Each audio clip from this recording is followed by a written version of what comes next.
వశిష్ఠ మహర్షి యొక్క మాటల చేత, పెద్దల యొక్క ప్రబోధం చేత కొంత ఊరడిల్లిన మనస్సులు కలిగినటువంటి వారై ఆ భరత శత్రుఘ్నులు అంతఃపురంలో ఉన్నటువంటి స్థితిని గూర్చి నిన్నటి రోజున మీకు నేను వివరణ చేస్తూ ఉపన్యాసాన్ని పూర్తి చేసి ఉన్నాను. ఆ సమయంలో భరత శత్రుఘ్నులు ఇద్దరు అంతఃపురంలో మేడ మీద కూర్చుని ఉన్నారు. కూర్చుని మాట్లాడుకుంటున్నారు. ఇక్కడ మీరు ఒక విషయాన్ని గమనించవలసి ఉంటుంది.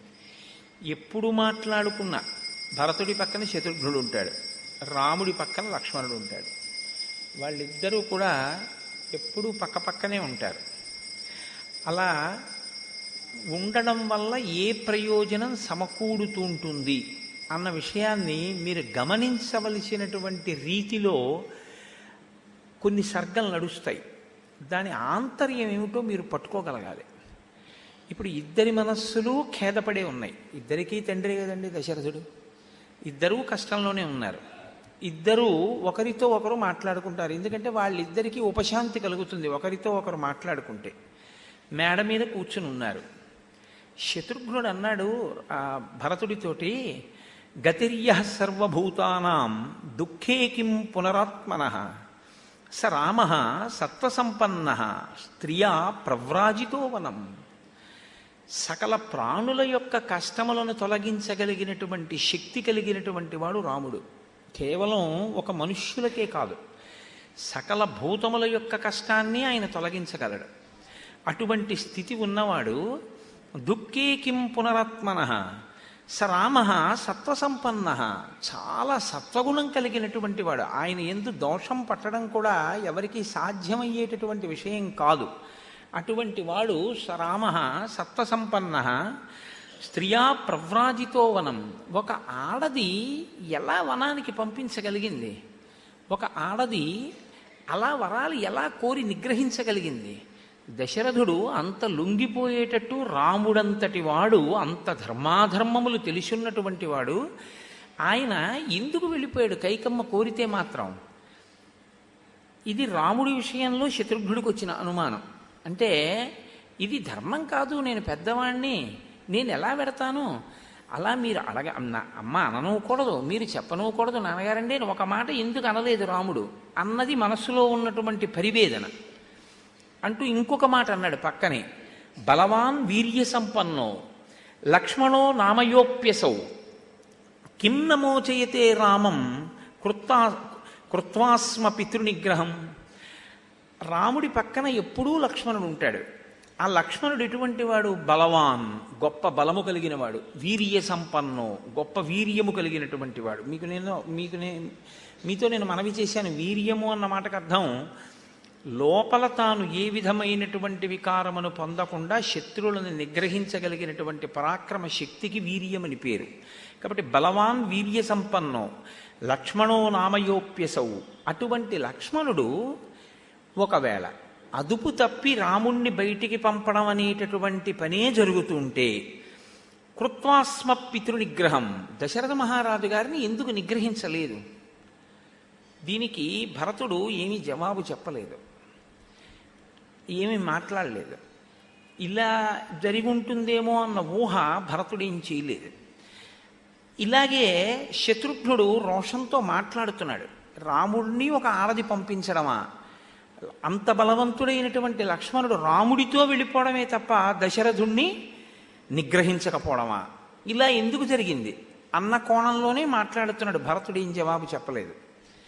ఈలోగా ఒక ఆశ్చర్యకరమైన విషయం జరిగింది. ద్వారపాలకులు పరుగు పరుగున వచ్చారు. వచ్చి వాళ్ళు అన్నారు, యస్యాహ కృతే వనే రామో న్యస్త దేహశ్చ భప్పిత సేయం పాపా నృశంసాచ తస్యాహ కురు యథామతి.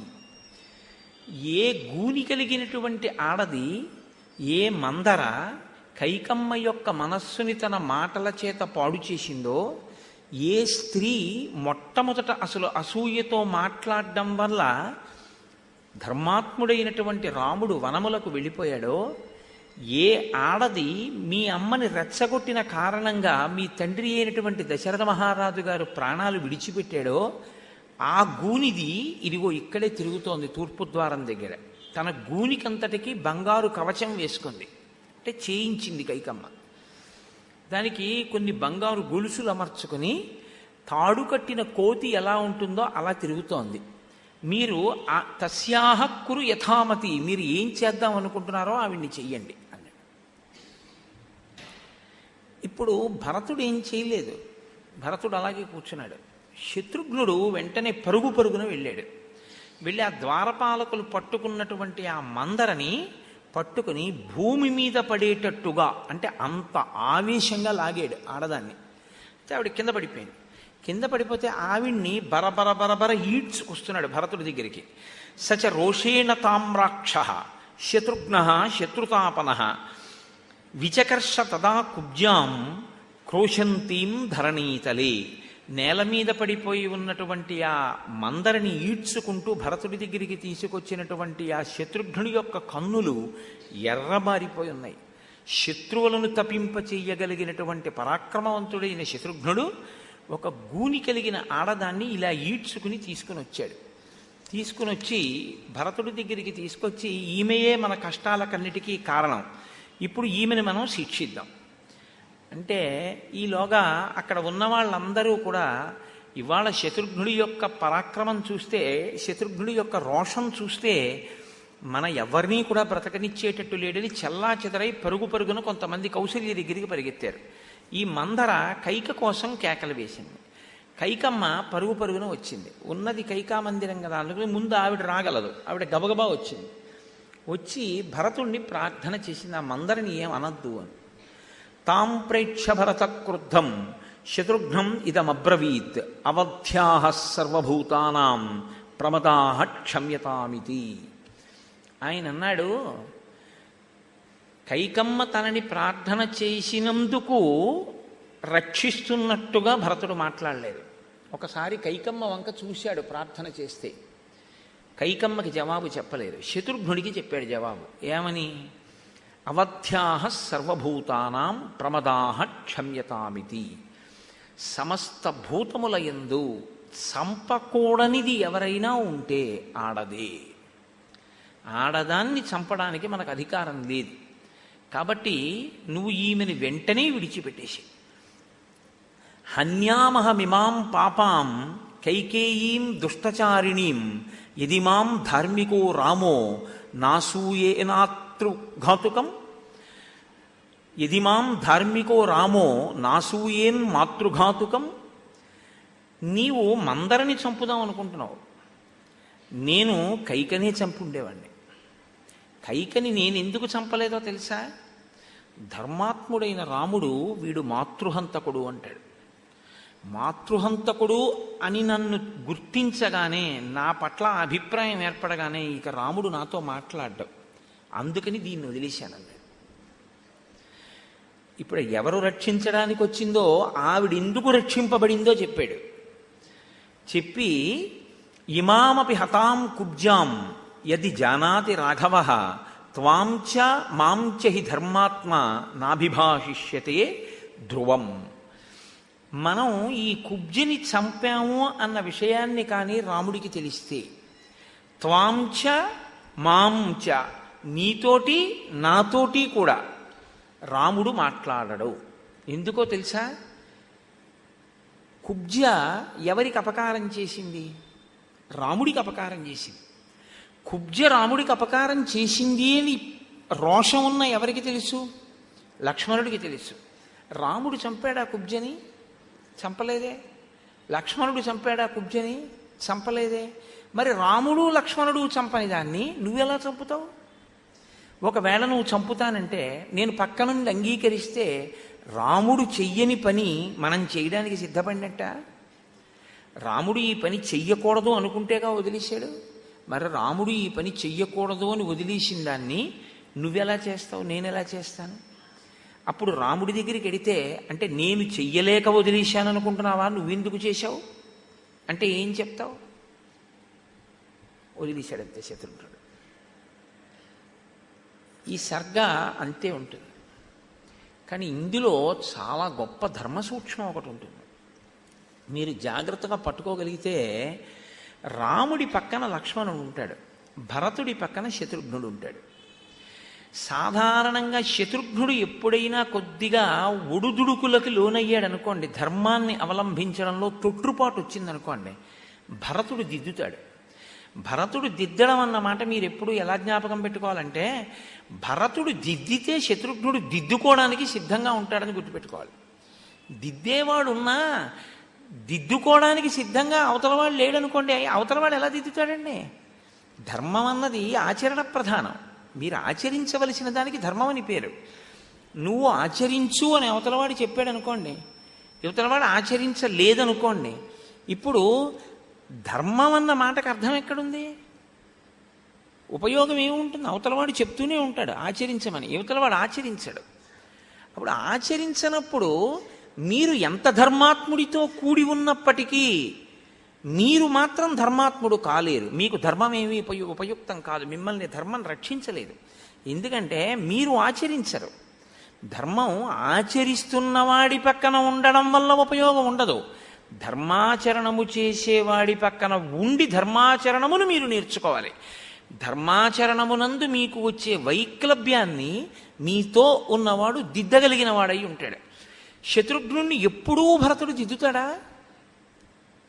భరతుడు తొట్టుపడతాడు. భరతుడు కూడా తొట్టుపడతాడు ధర్మంలో. అప్పుడెవరు దిద్దుతారు? రాముడు దిద్దుతాడు. రాముడు తొట్టుపడతాడా ధర్మంలో? పడతాడు, నరుడు కాబట్టి. రాముడు పడడు అని మీరంటే తప్పు. నేను చూపిస్తా కొన్ని సందర్భాలు. ఆయన కూడా తొట్టుపడతాడు. అప్పుడెవరు దిద్దుతారు? లక్ష్మణుడు దిద్దుతాడు. అలా ఎలా దిద్దుతాడంటే రాముడికి చెప్పగలిగిన మనగాడ లక్ష్మణుడని మీరు అనుకోకండి. ధర్మం అంటే ఏమిటో తెలుసా అండి? తను చెయ్యవలసిన పని చెయ్యట్లేదని ఎంత చిన్నవాడు చెప్పినా ఒప్పుకోగలిగిన లక్షణం అని మీకు నేను చెప్పినప్పుడు చిన్నవాడు చెప్పడం పెద్దవాడు చెప్పడం ఉంటుందా? ఉండదుగా. నేను చెయ్యవలసిన పని నేను చెయ్యట్లేదు అని నాకన్నా చాలా చిన్నవాడు చెప్పాడు అనుకోండి, నిజమే ఇది నేను చెయ్యట్లేదు అనుకుంటే, నేను మారడానికి సిద్ధంగా ఉంటే అది ఎంత చిన్నవాడు చెప్పినా నేను వింటేనే నేను ధర్మాత్ముడిని. బాగా ధర్మాత్ముడు రాముడిని గుర్తు ఏమిటంటే, తనకి చెప్పే అధికారం లేనివాడు తన దగ్గర నేర్చుకోవలసిన వాడు తనకి చెప్పినా వినడానికి సిద్ధంగా ఉంటాడు రామచంద్రమూర్తి. ధర్మమునందు వైక్లభ్యం లేకుండా ఉండడం అంత తేలికైన విషయం కాదు. వస్తుంది తడబాటు, కానీ మీరు దిద్దుకోవలసి ఉంటుంది. ఇప్పుడు ఒక విగ్రహాన్ని తీసుకొచ్చి ఒక దేవాలయంలో ప్రతిష్ఠ చేస్తారండి. కానీ ఒక దేవాలయంలో ప్రతిష్ఠ చేసిన తర్వాత మీరు దానికి నమస్కారం చేసి నా కోరిక తీర్చమని ప్రార్థన చేస్తారు. కానీ ఆ విగ్రహం రావడానికి అంత తేలికేం కాదు.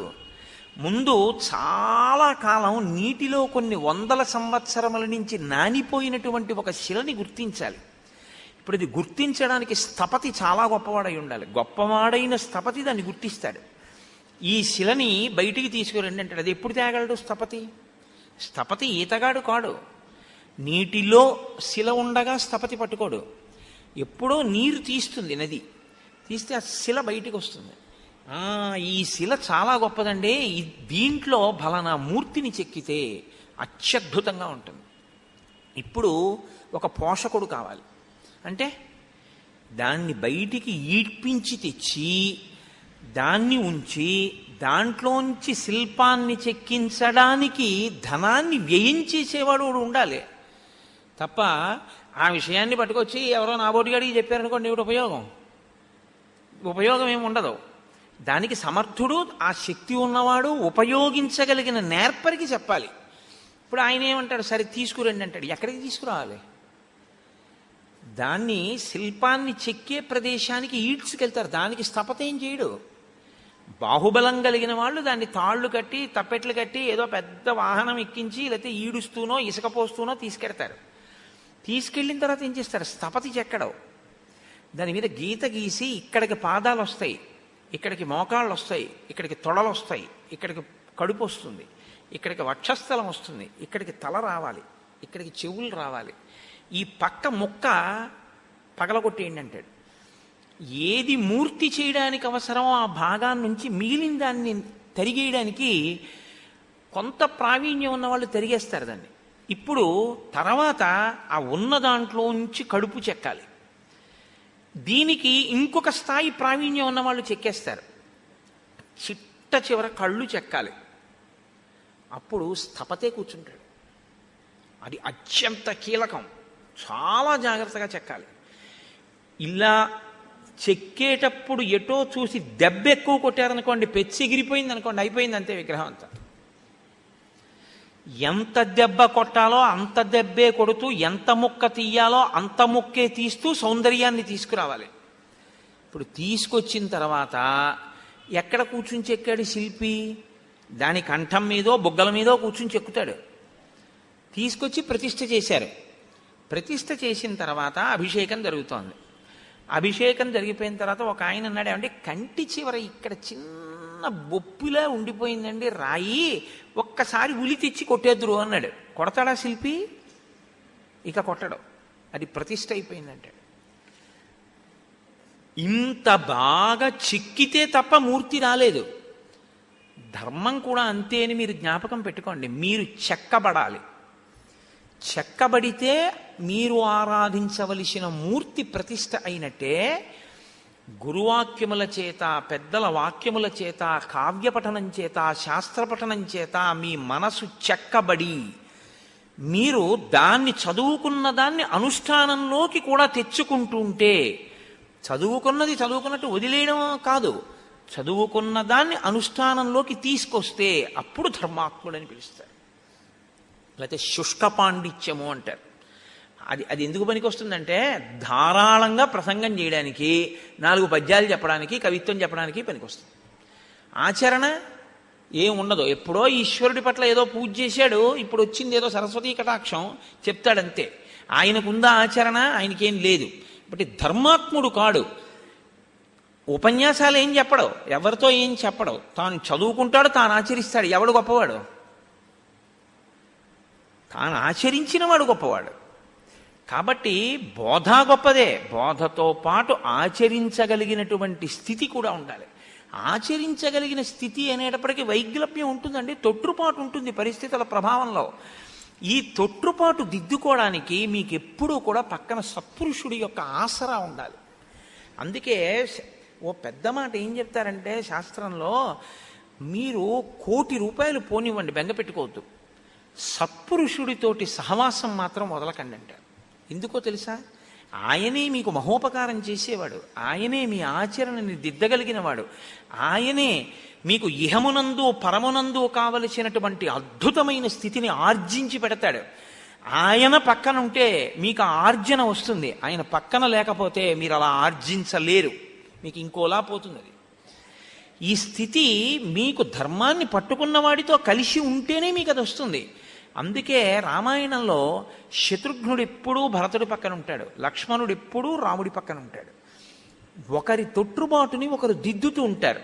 ఇది మనం కూడా ఉండవలసినటువంటి స్థితిని నేర్పుతుంది. దిద్దడం అన్నదాని యందు మీరు ఒక్కటే జ్ఞాపకం పెట్టుకోండి ఎప్పుడు, శ్రద్ధ. శ్రద్ధ అంటే భక్తి, దేవతల యందు భక్తి. మీరు శృతి చెప్పినటువంటి ప్రమాణాన్ని తీసుకుని దాని వలన భక్తితో మీరు చేసేటటువంటి కార్యాచరణమునందు పరిస్థితుల ప్రభావం చేత ఎప్పుడైనా తొట్టుపాటు కలిగితే, పెద్దలైనటువంటి వారు అనునయ వాక్యములతో మీ తొట్టుపాటుని దిద్దడానికి సిద్ధంగా ఉన్నప్పుడు, దిద్దుకునే పూనిక మీలో కూడా ఉంటే మీరు ధర్మాత్ములుగా నిలబడతారు. అందుకే రామకృష్ణ పరమహంస దీనికి ఒక అద్భుతమైన ఉదాహరణ చెప్పేవారు. ఏనుగు ఎప్పుడూ తొండాన్ని సరిగ్గా ఉంచదు.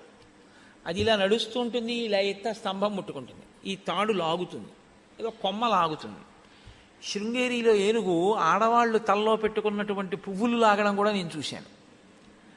అంటే శృంగేరిలో ఏనుగే అలా చేస్తుందని మీరు అనుకోకండి.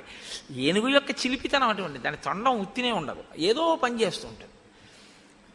మావటి పక్క నుండి ఏం చేస్తాడు? అలా వెళ్ళిపోతుంది అనుకోండి, మీరు కష్టపడి మారేడు చెట్టు పెంచారు, అది ఇలా ఎత్తుతుంది, మామటి అది పెట్టి ఇలా అంటాడు, తొండం దింపేస్తుంది. మళ్ళీ 4 అడుగులు వేస్తుంది, తోరణం పట్టుకుంటుంది, ఇలా అంటాడు, మళ్ళీ దింపేస్తుంది.